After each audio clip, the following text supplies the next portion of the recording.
विजय झालाय. झेडपीचा अध्यक्ष असतील उपाध्यक्ष तुमचे निवडून आलेले आहेत. मात्र शंभूराज देसाईंनी असा आरोप केला की लोकशाहीचा गळा घोटून हे सगळं तुम्ही भाजपने सत्ता मिळवली. सगळ्यांनी आता आम्ही आमच्याबरोबर सदस्य होते आणि त्या सदस्यांनी आम्हाला साथ दिली. त्याच्यातनं शेवटी मतदान होऊन झालंय. याच्यात काही कुठं काही वेगळं झालं नाही. सदस्यांनी साथ दिली म्हणून आमच्या भारतीय जनता पार्टीचं अध्यक्ष उपाध्यक्ष झाले. पण पोलीस यंत्रणेला असेल, प्रशासकीय यंत्रणेला हाताशी धरून हे सगळं तुम्ही केलंय अशा पद्धतीचा आरोप केला. शेवटी पोलिसांचं जे काही काम असेल पोलिसांनी करावं, त्यांनी केलं. त्यांच्याकडे जे काही समजा काही तक्रारी वगैरे असतील त्या पोलिसांचा विषय. आता पोलिसांच्या ह्याच्यात आम्ही काय पोलिसांना आदेश देत नाही किंवा आम्ही काय पोलिसांनी करत नाही. आता त्यांच्याकडे जे काही कंप्लेंट दाखल झाल्या असतील किंवा काय जे काही त्यांनी कार्यवाही केली असेल पोलिसांनी केली, त्यात आमचं काय ते जखमी झाले, हाताला लागलं, त्यांच्या रक्त पण आलं होतं. तिथं आता वर काय झालं म्हणजे त्यांचं जे काही आम्ही काही तिथं वरच्या ह्याच्यामध्ये नव्हतो.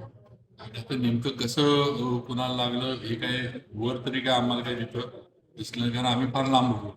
तुमच्याकडनं कामेश कांबळेला धक्काबुक्की केली आहे, त्याला धक्काबुक्की झाली आणि त्यामुळंच कामेश कांबळेनं जबरदस्ती करून कामेश कांबळेला मत द्यायला लावलं भाजपनं, असा आरोप पालकमंत्र्यांनी केला. जबरदस्ती कसं आज म्हणजे मतदानाच्या ठिकाणी तर हे सगळे सदस्यच गेले होते ना, मी तर कुठं नव्हतो तिथं. आम्ही काय मतदानाच्या इथे गेलो नव्हतो, त्यामुळे जबरदस्तीचा विषय होता. तिथे त्याच्यात त्यानं विचार करून मतदान केलं.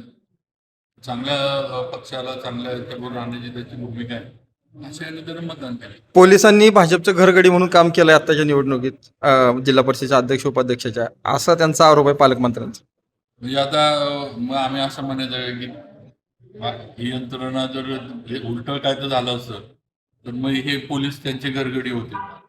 आता मी पोलिसांकडं जी काही तक्रारी वगैरे आल्या त्याच्यावर पोलिसांनी जी कार्यवाही केली तो त्यांचा विषय आहे. आम्ही त्याच्यामध्ये कुठं सहभागी आहे किंवा आम्ही पोलीस काय गाडीतनं आमच्या घेऊन आलो आणि त्यांना आणि 33 आमचा आकडा झालाच होता.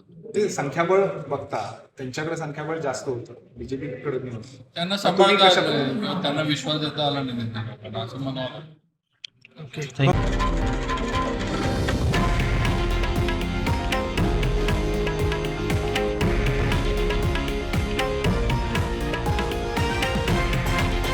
हे आहे देशातील नंबर 1 न्यूज नेटवर्क आणि आपण पाहत आहात TV9 मराठी, एकमेव.